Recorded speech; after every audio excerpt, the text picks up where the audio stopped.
जय हिंद दोस्तों, जय हिंद जय भारत। आप सभी का एक बार फिर से स्वागत है आपके अपने YouTube चैनल में। तो साथियों, आज हम 7 छोटी छोटी इम्पोर्टेंट न्यूज़ लेकर आए हैं और ये जानकारी बहुत ही महत्वपूर्ण जानकारी है और विद प्रूफ दिखाऊंगा मैं आपको कि सबसे पहले आज हम बात करेंगे कि 8CPC फिटमेंट फैक्टर पर सरकार की रिपोर्ट अप्रैल तक आने की संभावना।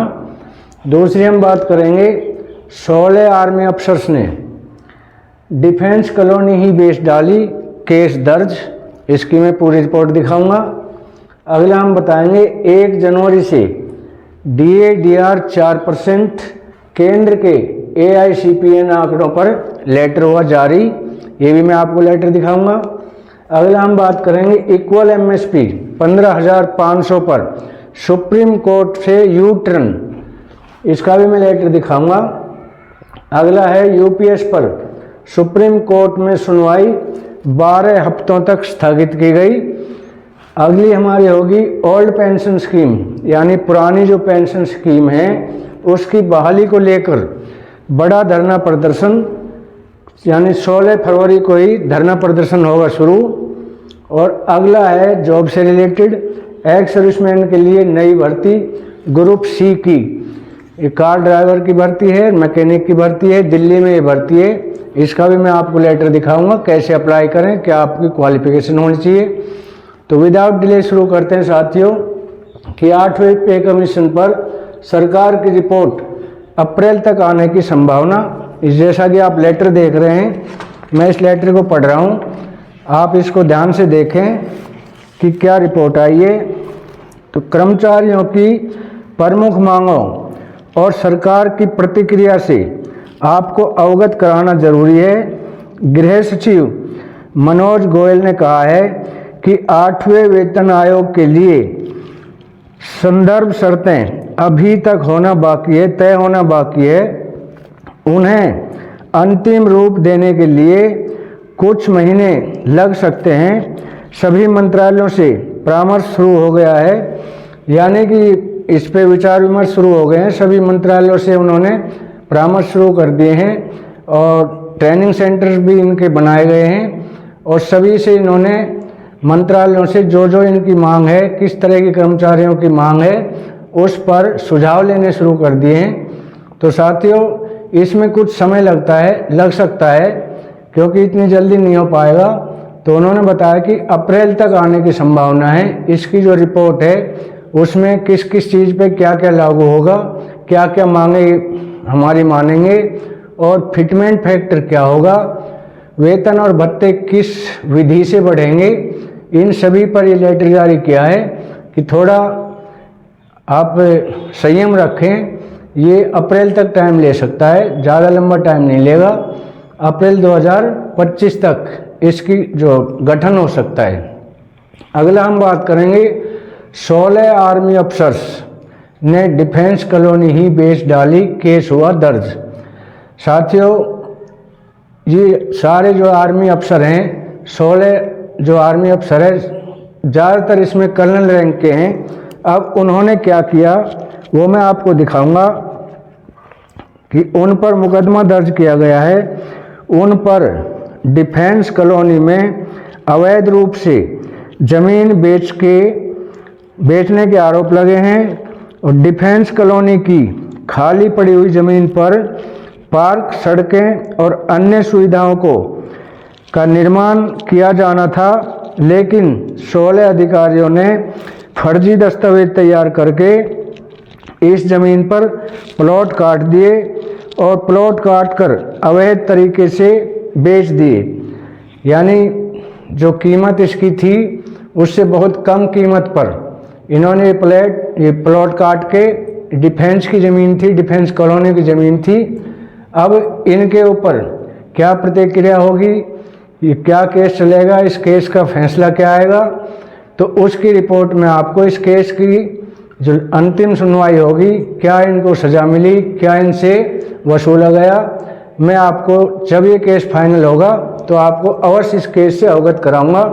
वैसे साथी अच्छी बात नहीं है, आर्मी को बदनाम करने वाली चीज़ें हैं और ख़ास तौर से अफसर हैं, इसमें सारे कर्नल रैंक से कम नहीं है। और 16 और अन्य हैं, यानी 32 लोगों पर मुकदमा दर्ज किया गया है। अगला हम बात करेंगे, अगली अपडेट है कि 1 जनवरी से DADR 4% केंद्र के AICPN आंकड़ों पर लेटर हुआ जारी। तो साथ ही क्या लेटर जारी हुआ है कि इन्होंने दिसंबर के जो AICPN के आंकड़े थे उनके आधार पर 1 जनवरी 2025 में जो हमारा DA बनता था वो उन AICPN के आंकड़ों पर निर्भर होता है, उनके मुताबिक ही वो तय होता है। लेकिन अभी तक इन्होंने दिसंबर के आंकड़े मतलब अभी जारी नहीं किए हैं। तो उन्होंने कहा कि 31 जनवरी लास्ट डेट थी, तब तक ये आंकड़े इशू हो जाने चाहिए थे, तो अभी तक इनको नहीं किया है। तो उन्होंने कहा कि रोजगार मंत्री को उन्होंने पत्र लिखकर आंकड़े जल्द से जल्द अपडेट करवाकर 4% DA की मांग की है कि 4% हमारा जो आंकड़े हैं उनके हिसाब से 4% हमारा 1 जनवरी 2025 से जो बढ़ने वाला DADR है उसमें ये जल्द से जल्द AICPN के आंकड़े इकट्ठे करें और इनको अपलोड किया जाए, क्योंकि बहुत ज़्यादा टाइम लगा दिया इन्होंने। और जब भी हम ये साइट खोलते हैं तो इस पे साइट जो है ये खुलती नहीं है, तो ये वहीं से बंद की हुई है। तो उसके लिए इन्होंने लेटर लिखा है कि ये जल्दी से जल्दी आंकड़े जारी किए जाएं, ताकि हमारा सुनिश्चित हो जाए कि हमें 1 जनवरी 2025 से कितना DA मिलेगा, कितने हमारे DA में इजाफा होगा, और उसी DA के हिसाब से हमारा जो फिटमेंट फैक्टर है वो भी इफेक्टिव होगा। तो इनको लेटर लिख के, रोजगार मंत्रालय से लेटर लिख के इसकी जल्दी से जल्दी मांग किए। तो अगली हम बात करेंगे साथियों, इक्वल MSP 15,500 सुप्रीम कोर्ट में ESM को यूटर्न। तो साथियों आप इस केस से सभी अवगत हैं, जैसा कि ये 2018 से केस चल रहा है और ये पहले 6 साल लगभग हाई कोर्ट में चला, और दिल्ली हाई कोर्ट से केस हारने के बाद ये सुप्रीम कोर्ट में डाला गया। तो सुप्रीम कोर्ट ने भी 11 फरवरी को फैसला सुनाया और उसमें कहा गया कि ये इक्वल नहीं हो सकता, तो आप इस केस को विड्रॉल करें। और दोबारा इस केस को लगाने के से पहले कुछ तथ्यों को इकट्ठा करने के लिए उन्होंने बोला था। तो जैसे ही उन्होंने विड्रॉल किया तो परमिशन लेकर इस केस को साथियों डिसमिस कर दिया गया है। अब दोबारा इस केस को कभी भी कोर्ट में आप नहीं डाल सकते हो। ये बड़ी बुरी खबर है। तो ये क्लियर तय हो चुका है कि अब हमें जो इक्वल MSP है, इक्वल मिलिट्री सर्विस पे जो कि अफसर्स को 15,500 दी जा रही है, वो अब हमें नहीं मिलेगी, यानी कि उनके बराबर नहीं मिलेगी। जो हमारी मिल रही है वही मिलेगी। अब इसमें हमारे सैनिक संगठन या तो सरकार के पास जाते हैं या 8वें वेतन आयोग में इसकी मांग रखते हैं। उसके लिए आगे जो भी रिपोर्ट आएगी मैं आपको उससे अवगत कराऊंगा। अगला साथियों, UPS पर सुप्रीम कोर्ट में सुनवाई, 12 हफ्तों का लगा ब्रेक। हाँ साथियों, जैसा आपको पता है UPS जो है पहले हमारी NPS थी, NPS से UPS में कन्वर्ट किया और उसकी सुनवाई हुई। तो उसमें UPS में क्या हुआ, इसमें न्यायिक अधिकारियों ने कहा कि हमारी टेंशन कम होगी। पेंशन के बारे में उन्होंने 12 फरवरी 2025 को सुनवाई की कोर्ट में तारीख निश्चित की और UPS पर अटॉर्नी जनरल अशोक मेहता जी है वो पेश हुए और उन्होंने UPS के बारे में जानकारी दी।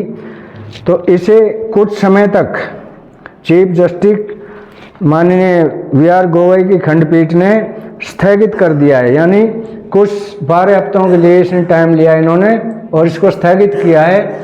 इसलिए किया है कि पहले हम इसका प्रभाव देखेंगे कि इसका प्रभाव ये लागू होने से पब्लिक पे इसका कितना प्रभाव पड़ता है, कितना पब्लिक को बेनिफिट होता है, कितना पेंशनर को नुकसान होता है।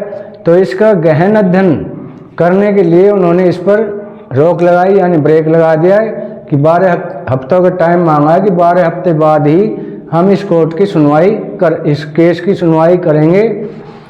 अगला है ओपीएस पुरानी पेंशन बहाली को लेकर, जैसा कि आप लेटर देख रहे हो, कल होगा आंदोलन।